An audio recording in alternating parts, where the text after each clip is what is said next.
Hi, this is Mike with BasedGamer. We're here at PAX Prime 2015. I'm here with Henry Faber. He's a head dev from Bento Miso, and he's here with 3 booths. So why don't you tell us about why you're here with 3 different dev teams? Yeah, so I co-run a space in Toronto called Bento Miso. It's a collaborative workspace for independent game developers. And what we sort of strive to do is use the community, leverage the community to be able to get games done, support each other, and take advantage of opportunities like coming to PAX like this, and sort of like making sure that, it's a big trip to come from Toronto to Seattle, right? So you want to make sure that we can make it affordable, make it effective. And like we learned by growing the community, we've learned that by working together, we can make that more effective.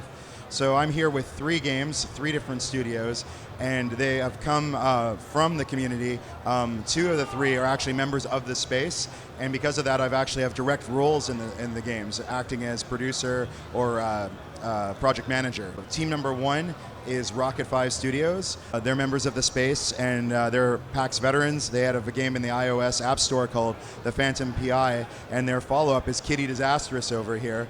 And that's a game which is basically about love and calamity while you're playing a cat. And it's a beautiful game, and it'll be out sometime next year. I'm also with Coco Cucumber.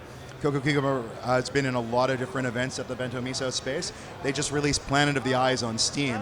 It's a platformer with really strong narrative, a little bit of a dark narrative, and the main character has a lot of ways to die. The visual design is really striking, and they're here on my right here. In the middle here, I have Golden Gear. Golden Gear Games, they're like founding members of Bento Miso, and I'm a direct project manager and producer on that project as well for Fate Tectonics. Fate Tectonics is a world-building puzzle game. We sort of use the shorthand of Carcassonne meets Populous. You build up a world piece by piece, tile by tile. Golden Gear really likes board games, and so there's a really strong board game element to Fate Tectonics. And so the pieces come in, and they're each piece is sort of governed by a fate. So Penelope's the first fate, and she's the fate of civilization. So you put grasslands and towns and things like that to sort of like promote the growth of civilization. But the next fate, say Barnacles, he's all about the sea. So while you might put boats to go across the sea to extend your reach, put too many boats in there, he gets upset, they'll create tidal waves that will wash away the civilization. Penelope responds by throwing oil platforms into his water, and then he gets mad again. So it's about protecting, keeping this sort of balance, keeping these tensions in mind as you grow a stable, solid world. Is there anything common between the 3 games? Any themes that you guys wanted to stick with? Anything like that? I think it's more of a reflection of what comes out of the Toronto space and the scene that comes out of Bento Miso, where the teams are very diverse. The sort of notion of what makes a great game comes from a lot of different things. It's not necessarily about pushing every technical hurdle as far as it can go, or creating something that fits into a standard mold. So I think the creativity is reflected in the diversity of the team, and you're getting games that are actually fairly different. And I think that's the common thread. Is there anything you want to tell aspiring devs or a message for gamers out there? Yeah, absolutely. I think you really want to look at this as that not every game that you make has to go to a marketplace.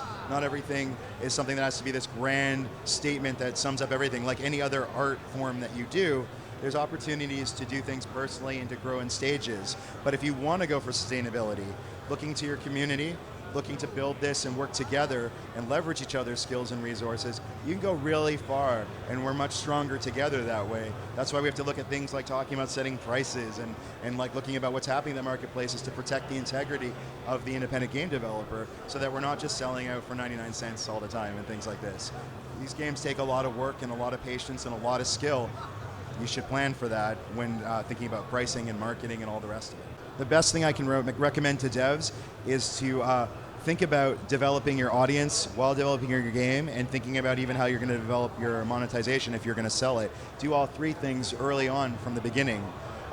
Take tests, iterate, reach out to friends. If you can find physical locations to do things, it's great. Sometimes it's not about just saying, come play my game. Sometimes it's like, hey, who's got games? Come together. Right. We run an event every 2 weeks at Miso called Games with Friends.